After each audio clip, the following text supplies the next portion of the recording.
When Sean asked me to speak at an inbound marketing conference, I kind of went, you want me to speak at Inbound? I am not an inbound marketing expert. So I want to lay that out in front of you right from the start. I am not specialized like you. I don't think about it all the time. I think about sales. So the question is, why would I be up here talking about this? And when I shared my story with Sean, he said, you have to tell people your story in terms of what you've done with inbound marketing and how that's changed your life and what you're telling your clients today as well. Now, my clients, for those of you who heard that I worked with IBM, GE, and those kind of clients, I have worked with them, but my favorite kind of clients are mid-market companies and smaller growing businesses. That's my favorite client. Everything I write, these books, everything I write is for people like that, not for the GEs of the world. So let me just share with you my story. And I'm going to take you back a few years. I'm going to go back to 2001.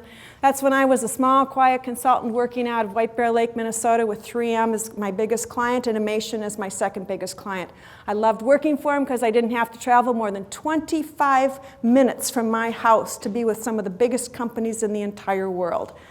So both of them came under pressure from Wall Street at the same time. Both of them chopped my neck, laid me off as a consultant because they had to spend their money elsewhere, and I was pretty much unemployed. I had to reinvent myself in 2001 from ground zero. So I reinvented my brand. I changed my company's name from Applied Strategies, which was really boring, to Leapfrog Strategies, which had some visual component. You know, you can see a leaping frog, and it has a meaning to it.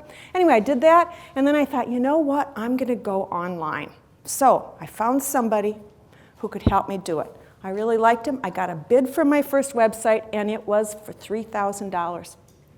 About blew me away. I mean, I didn't have all that much money because I was sort of out of work at that time, trying to rebuild, and I thought, you know, I really believe that the future is online and that we have to be there in business today. We have to have a strong presence. $3,000 is a lot of money, so I'm going to learn about it. I'm going to do it, but I'm going to do it smartly. So I threw myself into a website immersion.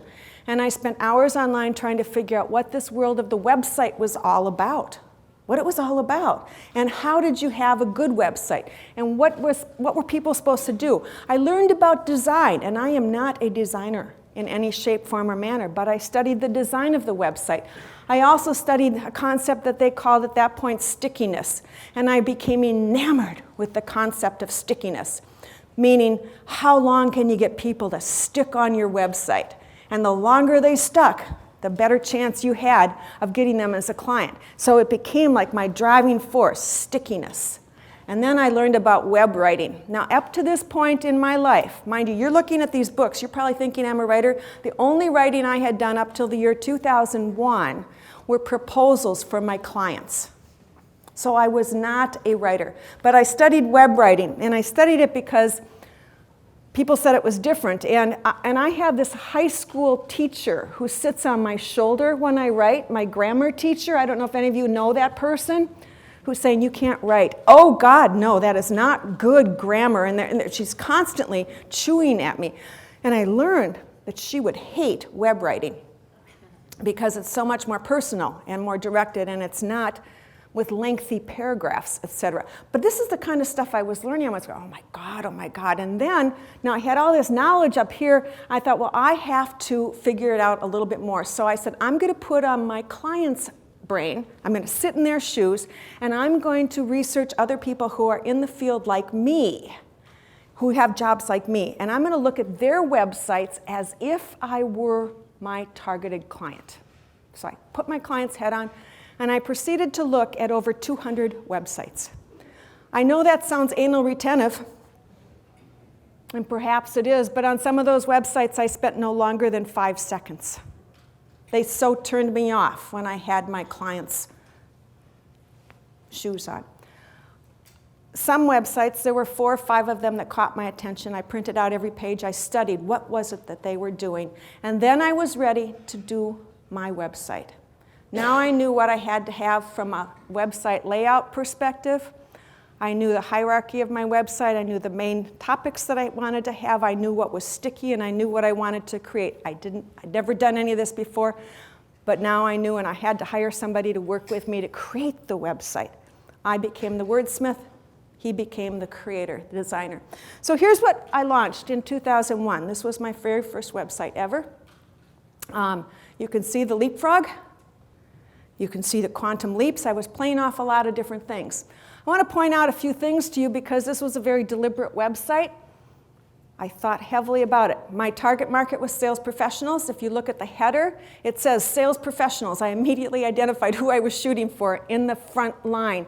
And then I asked a question to pull them in. And the question, are you irresistible, invaluable, and indispensable to your clients? Now, the answer is clearly no, I wish I was. But that's what I wanted them to think, that no, I'm not indispensable, and I'm not invaluable, and I'm not irreplaceable, because I have ideas for that. And if you take a look at what I did there, too, I put my picture on the website because it was me. I'm the whole company. I still am the whole company. And then I also said, if you would like to. And if you look at the if you would like to section, what I did is I listed all the issues and challenges that my clients were facing. And I can't read them from here. If you would like to accelerate your sales process, if you would like to, and these were the issues and things that my clients wanted to do. Again, it was a deliberate move on my part to pull my client in, to speak their language, to get them to say, oh God, I would love to have that happen. That is an issue that we're facing. Now, I want to point out a couple other things. I created a free Leapfrog quiz, which helped you figure out if you were a Leapfrog seller. It was a quiz. I mean, this was in 2001, you guys. I created a quiz with scoring and everything. And the net of the quiz was most people didn't score real high. Well, guess what? I had some ideas to help them raise their levels on the quiz because I was talking about the future of selling and where it was going. So not only did I have the quiz, I also started a newsletter, my Quantum Leaps newsletter. Quantum Leaps, leapfrogs, get it? I thought I was really cute. My first issue in November of 2001 went out to about 35 people, including my mother, my father, my husband, my 2 children, and the few clients I had left who were still talking to me. Because Amation and 3M were in the doldrums at that point. So it went out to 35 people. The second month it went out to 84 people, and it's kind of grown since then. I also created a lot of free stuff to give away to people. Now, does this sound like inbound marketing? Like I was doing inbound marketing before it was cool, before anybody even called it inbound marketing, and I was only doing it because it cost me $3,000 to build the stupid website, and I didn't have any money to waste on that, so it had to be effective. And I had a Jumpstart launch program. Now, the bulk of my consulting business at that time had been launching new products for my clients, and I created a whole assessment tool under that thing that helped them identify where there were flaws in their product launch process. That's what I did in 2001. It was pretty effective. As you might imagine, people came on the website and they saw that I was a highly credible resource, and I didn't have to answer a whole lot of questions. It was really different from most websites at that time. So I thought I was done. I had created my website for my life, for the rest of my life. Little did I know that things would change. In fact, 2 years later, I came up with an idea. I had become enamored with the small and medium business community at that time. I wanted to help them out. I saw all these extraordinarily talented people, and they were really struggling to get business because the owners didn't know how to sell. And it was something I knew how to do. I mean, all my friends were in small business. They were all trying to get bigger clients. And so I thought for a long time about how can I help these people who don't have any money, how can I help them in a way that is affordable because they can't buy my services. And so one morning at 4 a.m. in the morning, a voice woke me up and said, "Thou shalt create a website called Selling to Big Companies. And your tagline will be helping small companies win big contracts." And I had never heard a voice like that before. And I went, whoa. And I started working on that website called Selling to Big Companies. I worked for 6 months to create it. This is the first time in my life I dumped all my knowledge out on paper. because I was creating how-to stuff for the small business community. I launched my website in 2003. It immediately became a success only after I woke up. Actually, I launched it in August of 2003. It was the best website for small businesses that was available online. And I knew, because I had checked them all out. And I'm serious, I had. So I knew it was the best resource that was out there for small businesses. I launched the website in August, and I woke up that next morning, and I went, not a frickin' person in the whole world knows this website exists. So here I've got the best website. I have to let people know it exists. So I spent the next 2 years trying to figure out how to get people to find my website. And they did, because I went on a deliberate campaign to be out there sharing my articles, sharing my expertise, and become a visible person. I had never done this before, but I had the best website for small businesses, and I wanted them to find it, so I was doing it in service to my mission of providing this expertise. Again, I thought I was done. But let me just say that website led to a book contract.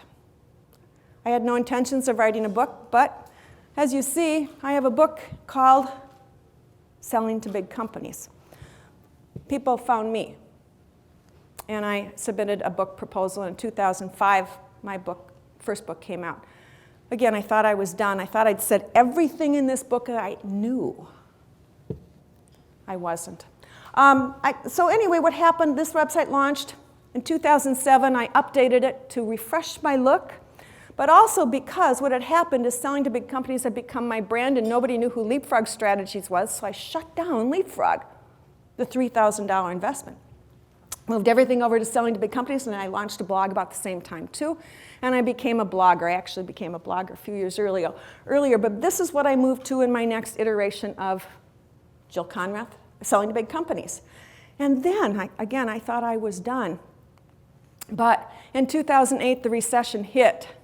Some good friends, including my brother, lost their job. People didn't know how to find jobs, and I had great compassion for them, so I wrote a book called Get Back to Work Faster. I wrote it for my brother to help him find work. I wrote it talking about how to lose sales skills to get a job, not to go to job boards and wait. So I wrote that book, and I went, well, that's great, Jill. Nobody in the world knows this book exists. And so then I went, well, what are you going to do about it? So the only answer was, well, I guess I got to create another website. So I created Get Back to Work Faster. I launched the website, and I thought, well, as long as I'm doing this, I ought to put on a webinar program. So I contacted GoToMeeting, got them to sponsor a webinar program, and for the next 18 months, I pulled in some of the biggest names out there and put on free webinars for people who were looking for jobs. At the end of the 18 months, I shut it all down because I was done. I committed 18 months of my life to it, but I had a database of 10,000 people at that time that I had developed in just that short period of time. After Get Back to Work Faster, my book Snap Selling came out. At that point in time, you needed a new website for every book, so I launched snapselling.com, which was are you counting the websites now? That's 5. We're up to 5 if you count my blog, because it was not integrated at that time. So I launched snapselling.com, and I got these snapshots from the Wayback Machine yesterday, and they don't always show up the videos, so you'll see some blank spots. So anyway, I finally thought I was done. Ha ha.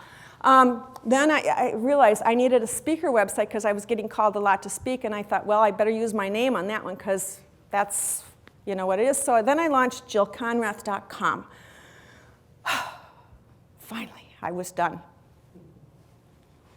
You're laughing now, aren't you? Because you're starting to see there's a pattern here that I'm sort of believe in this inbound marketing stuff. It's created my life. I used to be Jill Konrath. Now I'm Jill Konrath. And there's a real difference between that. And people look at me different, but honest to God, I'm the same person. I'm just on a mission to impact people, and I've found that the web is the best way to get people to know who I am and to get them to come to me. So this was in 2010. I switched to Jill Konrath. I launched Jill Konrath. By 2012, I folded everything into one website, and I just became Jill Konrath. I shut everything else down because I was going frickin' crazy trying to manage all those websites. I did not have a webmaster. I had web people that I used, but I did all the writing, I did all the updating, I did all the newsletters, I sent everything out, and I'm trying to do this and my job at the same time. It was overwhelming, so I became just Jill Konrath and shut all those other websites down, folded them all in. I have some interesting data on that, but again, I thought I was done. That was, by the way, that was my first HubSpot website in 2012. That's when I switched over to HubSpot platform. In 2013, we decided that we needed to upgrade the look because it was looking a little dated and old, and so we moved to this look. You can see on this one that it now says I'm up to 100,000 subscribers in my newsletter, and that was in 2013. 2014, my next book was coming out. We decided to update my website to reflect my next book coming out, and went to a very professional website trying to show people. At that point, I had 125,000 subscribers to my newsletter. And by the way, when you're in sales, it's really hard to keep people in your database because the annual turnover rate in sales is 20-some%. So I was having to fill in about 25,000 new names per year just because of the turnover in my field. So that was last year, and I thought I was done. But I made a strategic business decision last year that what I really wanted to do was more keynote speaking because that gave me a chance to impact more people. And I happened to be, in October of 2014, I happened to be talking to a lady who's a big keynote speaker from the National Speakers Association. And I told her, she wanted me to check out her LinkedIn profile to see if it was good. And I mentioned to her that I wanted to do more keynote speaking. She said, well, let me look at your website. And she hopped onto my website, that nice looking website with my beautiful picture on the front. She hopped on my website, and I hear a gasp. And she says, that'll never do. Now, that website had just gone live in April. And I said, what do you mean it'll never do? She said, Jill, if you are selling to people who plan big meetings, they need to see you as a speaker. You look smart there. You look smart. But you don't look like an engaging speaker. And she went on and told me more. And I looked at her, I listened to her, and I went, painful though it was, and I had just spent a lot of money to get this website launched, I knew she was right, that it was not moving me in the business direction that I wanted to go. So I bit the bucket and I said, I'll do it. And I switched and started working with Media Junction, who's speaking here today. This is what they created for me. When you hop onto jillkonrath.com right now, what do you see? It gives a whole different impression, doesn't it? And it helps me in the business direction that I want to go today. It was very deliberate, what we were doing here. As you scroll down, you see this. And part of it is to showcase personality and to let them know that I'm an interesting person who's there. I mean, it pops, doesn't it? A whole lot better than that smart website I had before. And then you scroll down, and I have tons of resources. And I'm always trying to capture people's email addresses because it's a way of staying in touch with potential and future customers. I have 130,000 people in my database right now. Again, it's a huge chore to maintain it, and I use a lot of different strategies to keep it up. At the core of all my strategies are my featured resources. This is only part of the page of things that I give away on my website. I have toolkits, I have ebooks, I have audios, I have webinars, and I have checklists. Most of them require registration. That's my gated content, and I continually get people to sign up. I am a content machine, and it's really hard to be a content machine, but I do, at this point in my career, I see that as part of my job, and I even have found a way to create content that I can give away for free and get paid to do it. That's pretty nice. But now, because I understand the inbound, the need for content, there are people who want to reach people who I write for. There are people who want to reach salespeople. And so today, when I come up with a concept that I want to write about, I go out to a sales technology company and I say, I have an idea for an ebook that you might want to use on your website for lead generation purposes. And they're starving for content. They're starving. I write the ebook. They pay me good money to write the ebook. They have 3 months exclusive use of the ebook for lead generation, and then I put it up on my website for free, because my goal is to give away free resources on my website. So that's kind of pulling together everything that I have done personally. I want to share with you some of the results. Does good content matter? This is the result from 2012, when we moved everything from all those disparate websites down to one website. My website visits went up 6 times. I don't understand why that happened, because I'm not an expert in what you do. But all I know is that having Selling to Big Companies blog, JillKonrath.com, SnapSelling.com, and all those things out there, when you put them all together, you get more. So it was much greater than the sum of the parts. And the other thing I want to show you is some of my metrics. And this was, again, in 2012 when we just launched, when I had a good picture of it. But I think you can see what's important is I'm showing you some data assets that I have up there. But look at the conversion rates on some of those data assets. I mean, even HubSpot is blown away by my conversion rates. Then I'm averaging like 50%, and some of them I've had 60% conversion rate when people go to my landing page. So they're highly effective. You want to go look at them? Go look, sign up for something.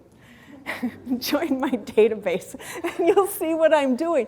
Because honest to God, it is a system, and it's a machine, and I'm constantly working with my inbound marketing, because it is everything. It is everything for my business. Without inbound marketing, I'd still be Jill Konrath.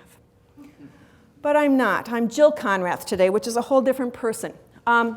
So what has it done for my growth? I now have, like I said, 130,000 subscribers to my database. I'm an internationally recognized brand. I work out of my office in White Bear Lake, overlooking a wildlife area. I don't have a fancy office. It's just me and I have my team that I work with, but it's just me that's the company. I have instant credibility wherever I go. I have 3 books, and I'm pregnant with 1 more.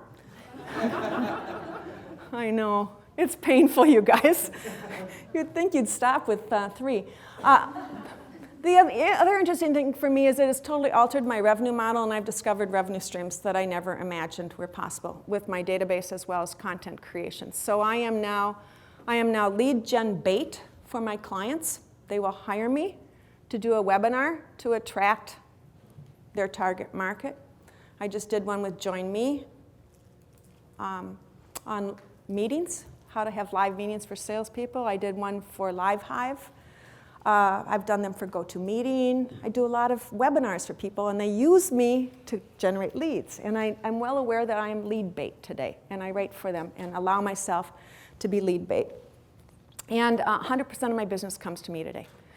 Now, for me, inbound is my business today, and I don't have outbound. If I were a growing company, and I'm not, I am a person who's chosen to be a one-person company, but if I were a growing company and had a training company that I wanted to take out to the world, I have the foundation to do it. I've been approached a gazillion times. It simply doesn't interest me at this point in my career. But I would hire salespeople, and I'd get their butts out there and build off the brand that we have.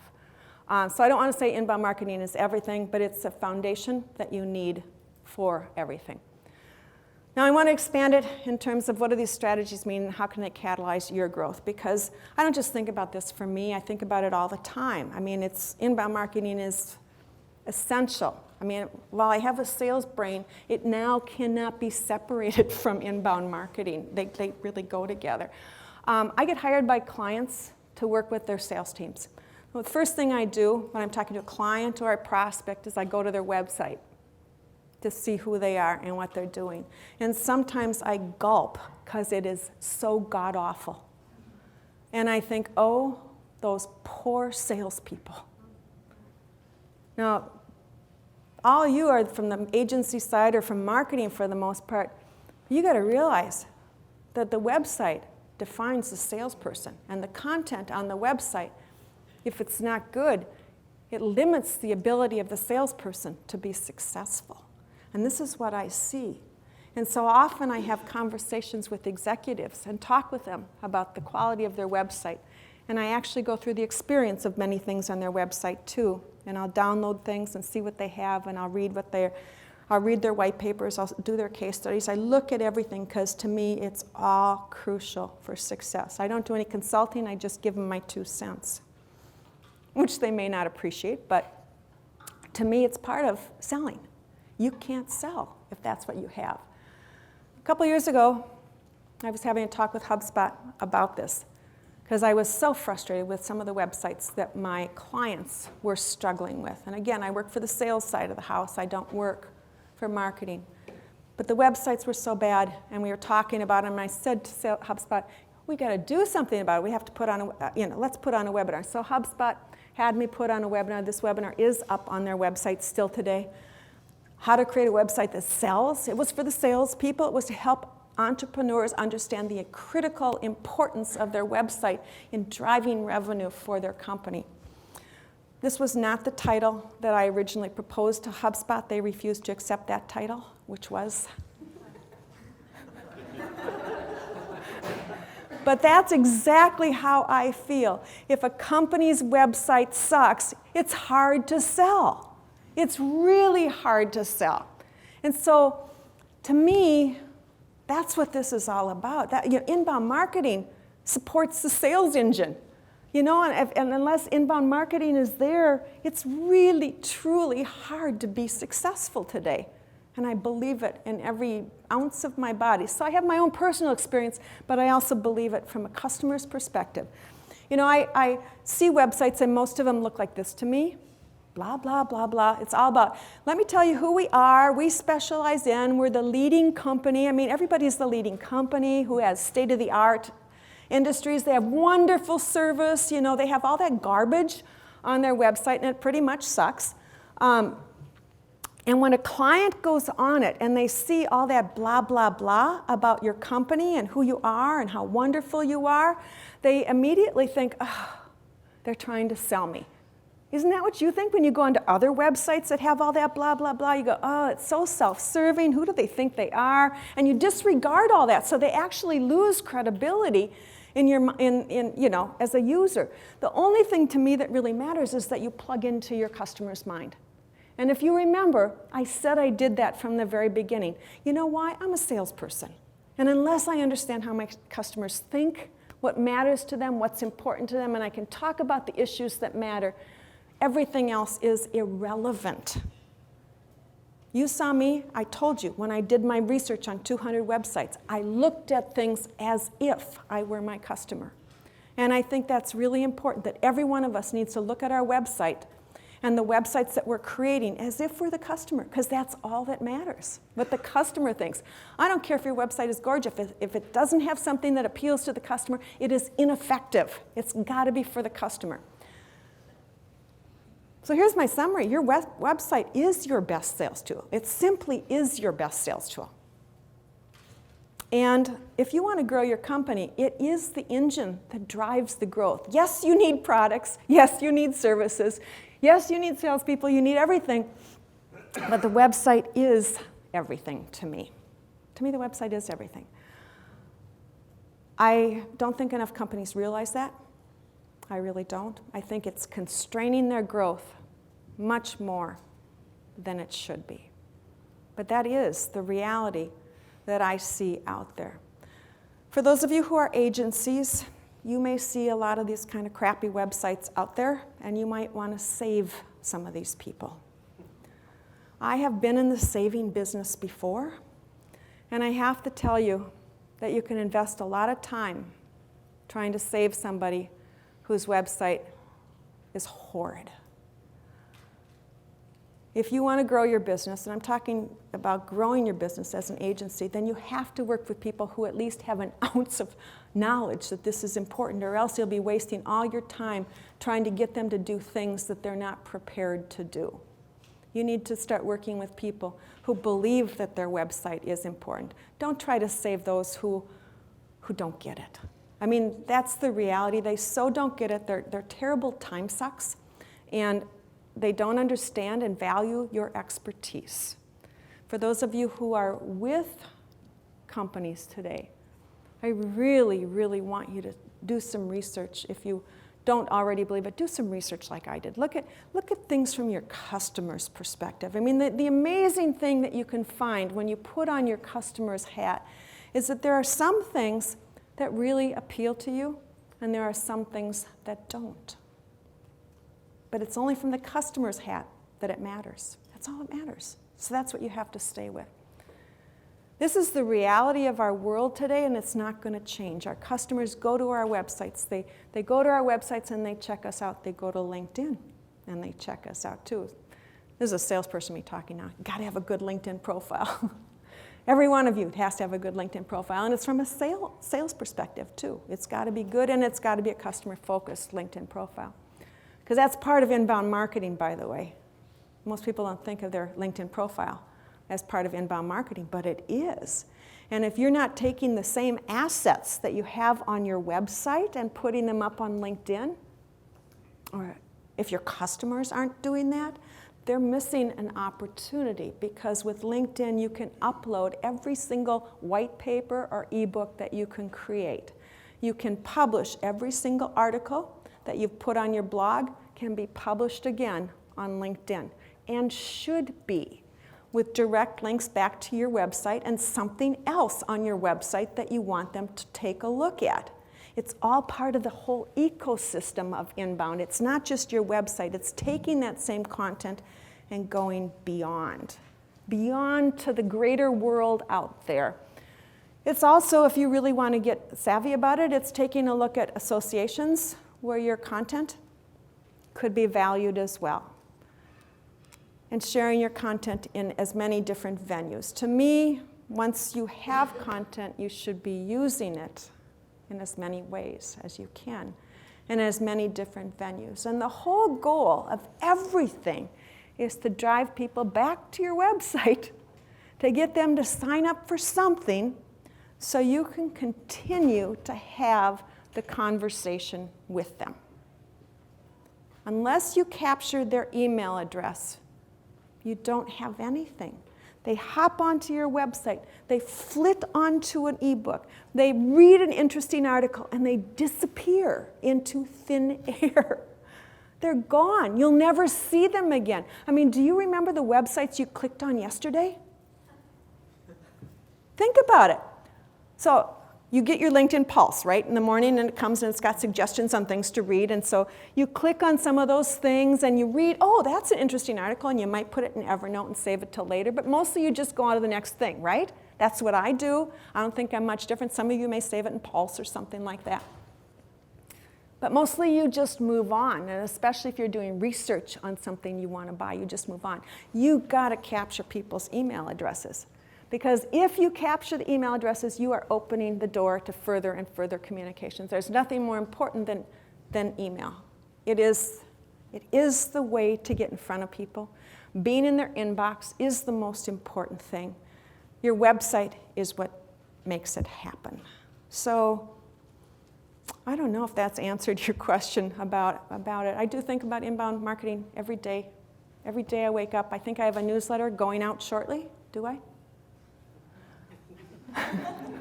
Amazing how that newsletter went out when I was at Minbound. But very shortly, if you've signed up for my newsletter, you will be getting a message from me. I put it out personally. I put it out at least once a week, sometimes twice a week.